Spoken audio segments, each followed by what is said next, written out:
더불어민주당의 의원 8명이 제가 그제도 이야기했지만은 내일부터 6일까지 사흘간 일정으로 중국을 방문해서 왕이 외교부장과 사드에 대해 면담할 예정이라고 합니다. 자, 중국에서요, 한국의 국회의원들이 가는데 중국에는 마치 옛날에 황제 국가처럼 옛날에 조선의 임금이 중국을 가면 황제를 아련하기가 쉽지 않았던 것처럼 뭐 외교부장쯤 되면 국회의원들 잘 만나주지도 않는데요. 이번에는 파격적으로 고위급들이 만나주고 있습니다. 작년 8월 달에 더불어민주당 의원 초선들이 몇 명 갔다가 욕을 바가지고 먹고 왔는데 이제는 이 정치 환경이 바뀌어서 그런지 아주 떳떳하게 가고 있습니다. 박근혜 대통령이 잘못한 문제와 사드 배치에 대한 야당의 입장 문제가 어떻게 연결되는 건지 저는 이해가 가지 않습니다. 사드하고 박근혜 대통령하고가 무슨 상관이 있습니까? 자, 사드를 아예 다음 정권으로 미뤄야 된다라는 문재인 대표의 주장을 이들은 유력 대선 주자의 입장으로 중국 측에 전달할 예정이라고 합니다. 참고로 새 여론조사 6개 중에서 5개의 이 문재인 후보가 1등을 했다. 그래서 이런 일이 질주에 기세가 오른 문재인 대표는 당의 정당 지지율도 올랐고요. 그래서 국민에게 감사드린다. 정권 교체를 이루겠다라고 했고 정세균 의장을 만났어요. 정세균 의장은 새 대한민국의 주인공이 되길 빈다 라고 어제 둘이 덕담을 나눴습니다. 김칫국도 그냥 마시고 보는 사람들입니다. 자, 문 전 대표는 새해는 정류는 닭의 해고 닭의 울음소리는 세상의 새벽을 알리는 시작이라고 이야기를 하면서 2017년은 완전히 새로운 나라로 가게 될 거라고 이야기를 합니다.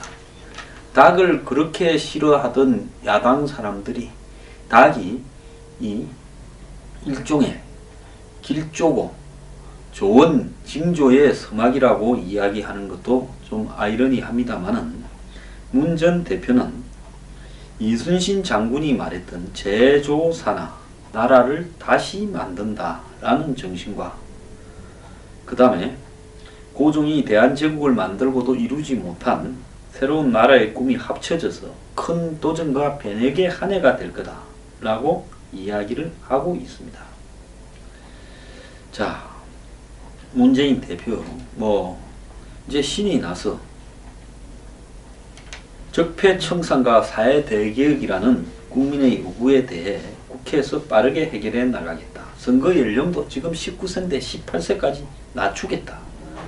그리고 2018년부터 재외동포에게 투표권이 부여되는데 올해부터 투표권이 행사될 수 있도록 이렇게 해야 된다. 이거는 그냥 대선은 하고 있는데요. 조기 대선의 경우에 지금 사전 등록이나 이런 부분이 문제가 있어서 2018년부터 하게 되는데 올해부터 하겠다라는 겁니다. 자, 이렇게 다 좋은데요. 지금 송영길 의원이 단장 비슷하게 해서 재선 초선 8명이 2박 3일간 왕위부터 시작해서 외교부 상무부의 장관급 인사들을 면담을 하면서 관광객이 28% 줄은 문제, 면세점에서 중국 관광객 매출이 25에서 28% 이렇게 백화점 등 급감한 문제, 그리고 문화부분 민간 교류에 대해서 중국이 제한하는 문제에 대해서 다음 정권에서 우리가 재검토를 해서 사실상 사드를 없던 일로 할 거니까 풀어주라. 이거 옛날에 그림에서 많이 본 그림 아닙니까? 옛날에 조선시대에서 중국이 심기가 좀 불편하다 이렇게 에헴 하면 한국에서 이 사절단이 만들어져서 중국의 베이징에 이렇게 방문을 하죠. 그래서 이 중국에 가서 그 사절단이 머리를 조아리면서 충성을 맹세하고 갈 때는 그냥 갑니까? 곡물을 잔뜩 싣고 가가지고 비단이니 인삼이니 또 천연이 갖다 바치면 그래 무슨 임금으로 인정을 하노라. 이렇게 이야기를 하지 않았습니까? 지금 딱 하는 꼬라지가 그때 짓거리를 하는 것 같습니다. 근데 이번 방중에요, 박선은이라고 하는 노무현 대통령 때 청와대에서 외교 안보 전략 비서관을 지낸 분, 이분 이 천안함 때 한 역할을 그쪽 입장에 서서 했죠. 그래서 이 사람도 배석을 한다는 겁니다. 그럼 왜 이 사람이, 외교 안보 전략 전문가라는 사람이 배석을, 동행을 해서 배석하느냐? 사드 배치 문제는 다음 정권으로 미뤄야 된다는 문재인 전 대표의 입장을 직접 중국에 설명을 전문가적 차원에서 할 거라, 이렇게 보이는데요. 중국 당국은 한국의 유력 대선 후보 입장을 전달하는 민주당 의원들을 정치적으로 이용을 하면서 이들을 환대하면서 사드 정책을 비판할 가능성이 크다라는 겁니다. 자, 민주당의 중진 의원조차도 지금 중국이 이 사람들을 이용할 게 뻔한데 왜 방중을 하는지 이해를 할 수 없다라고 이야기를 하고 있습니다. 자, 이들은 왕이 외에도 장관급인 푸잉 전국인민대표대회 외사위원회 주임, 공산당 대연락부, 상무부 고위 관계자 등을 만날 거라고 하는데요. 중국 외교부는 작년 7월 사드 배치 결정 이후 북경에 상주하는 김장수 한국 주중대사의 면담 요청에 일절 응하지 않고 무시를 하고 있습니다. 최근에 전세기 문제, 또 전기차 배터리 문제, 또 관광객 문제, 한한령 문제 등에 대해서 협의 좀 하자니까 일체로 협의를 하지 않고 있으면서 야당 의원들을 만나는 것은 집권 가능성이 매우 높은, 중국으로 봐서는 거의 집권할 것 같다라고 보는 사람들 아니겠습니까? 이 민주당과 문재인 후보를 통해 사드 배치를 철회시키려고 계획하고 있다는 겁니다. 지난달에도 중국의 사드 담당 부국장이 일방적으로 한국에 와서 야당 지도부와 대기업 대표 등을 만나서 사드 철회 압박 활동을 하고 갔습니다. 자, 민주당 의원들이 중국 정부가 민간 차원에서 보복하는 데 문제를 제기할 거라고 할 수 있지만, 이것은 필요한 일일 수도 있겠지만은 사실 한꺼풀을 갖다가 벗겨보면 현 상황에서 방중의 효과는 없이 중국이 그런다고 현재 사드를 배치하겠다는 한국의 정부의 입장을 무시하고 야당 의원들이 이야기하니까 지금 한국에 강화하고 있는 제재를 거두겠습니까?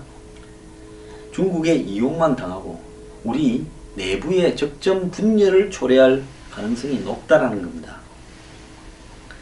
자, 민주당 의원들이 중국에 가야겠다면 사드 문제에 대해서 당론이 부정적이라 할지라도 이 외국 제3자 중국의 압력으로 한국의 군사안보 정책이 바뀔 수 없다라는 것을 중국에다가 명확하게 설명을 해야 되고요. 국내에서는 싸우더라도 거기 가서는 우리 보고 그런 이야기 하지 마라. 우리는 정부 입장을 존중한다. 우리 당 내부의 입장은 따로 있지만은 외부에 나와서 우리가 국가와 반대로 갈 수 없다. 이렇게 말을 해야 되는 건데요. 이 사람들이 가서 지금 이야기하고 술 한잔 먹고 아마 중국이 거하게 접대할 겁니다. 저도 과거에 중국에 가서 고위공직자들을 만나서 술을 먹고 접대를 받아본 적이 있는데요. 진짜 거하게 접대합니다. 필요한 사람들한테는요. 그렇게 하면서 뭐라고 하겠습니까? 그러면 아이고 걱정하지 마십시오. 5월달이면 모든 것이 끝나버립니다. 우리도 여기 다 사드 싫어하는 운동권 출신들 아닙니까? 북한하고 평화 교류 협력을 해야지 뭔 수구 꼴통들이 사드를 배치한다고 친미를 합니까? 우리한테 맡기시고 안심 푹 넣으시고 우리한테 좀 생색내게 도와주십시오. 이렇게 할 거예요. 자, 그러면 중국은 이제는 사드는 끝났다라고 생각하고 날짜만 세고 앉았을 겁니다. 자, 제주는 곰이 부리고 돈은 떼놈이 번다고 했는데요. 지금 그 양상으로 가는 것 같습니다. 애초에 북한의 핵과 미사일 위협이 없었다면 사드는 한국에 배치할 필요도 없었습니다. 그런데 김정은은요, 신년사에서 핵 선제 공격 능력 강화, 대륙간 탄도미사일 마감 단계, 이런 협박을 지속을 했습니다.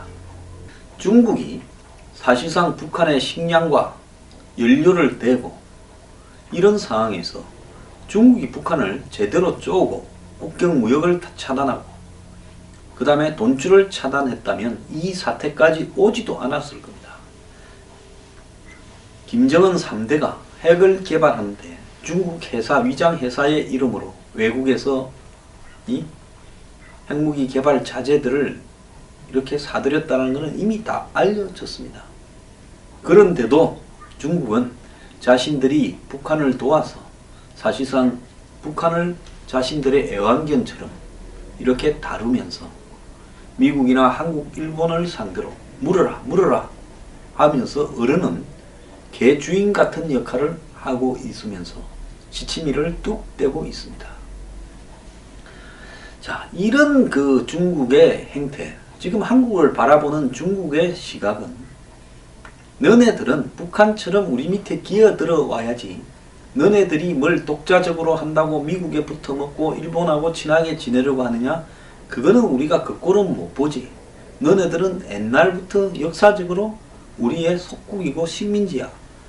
지금 딱 이 이야기를 하는 겁니다. 저는 여기에서요, 정말 분노하는 것은 아직도 위안부 이야기를 1945년에 해방이 되었는데 아직도 위안부 이야기를 가지고 반의를 하는 대선 후보가 53년에 끝난 전쟁, 한국전쟁, 문재인 후보는 무엇 때문에 흥남 항구에서 미군 배를 타고 거제도에 내려서 그 내린 실향민 부모 밑에서 태어났는가를 잊었습니까? 중국 중공군이 50년 11월 달에 개마고원 같은 북한 저 최북단의 숲속에 숨어 있다가 갑자기 튀어나오지 않았더라면 한반도는 벌써 통일이 되었는데, 그 중공군의 기습으로 그 이후에 수십만 명이 죽었고 민간이 수백만 명이 죽고 다치면서 전쟁이 넉 달 만에 끝날 전쟁이 3년을 더 갔습니다. 그때 중공군과 중국의 인민해방군과 한국군, 미군, 유엔군이 죽은 숫자가 얼마나 많습니까? 그런데 왜 우리는 그걸 잊고요, 중국을 마치 과거의 조선이나 고려시대로 돌아가서 삼국시대로 돌아가서 이렇게 떠받들려고 하는가? 정말 이게 말이 되는 이야기입니까? 그 조그만 나라 신라, 한반도 남쪽에 경상도 일부만을 지배하던 신라가 중국의 당나라와 더불어서 한반도 통일을 하는데 이용도 했지만 한편으로는 해방전쟁까지 벌이기도 하지 않았습니까? 백제도 중국과 맞짱을 듣고 고구려는 수도 없이 중국과 싸웠습니다. 그런데 어찌하여 2000년이 이렇게 경과하는 동안에 한국의 이 사대주의 사상, 중화순모 사상은 날이 갈수록 더 심해지고 있는지 모르겠습니다. 저는 대선에서 국민들이 이런 정치 세력에 대해서도 심판을 내려야 된다고 생각을 합니다.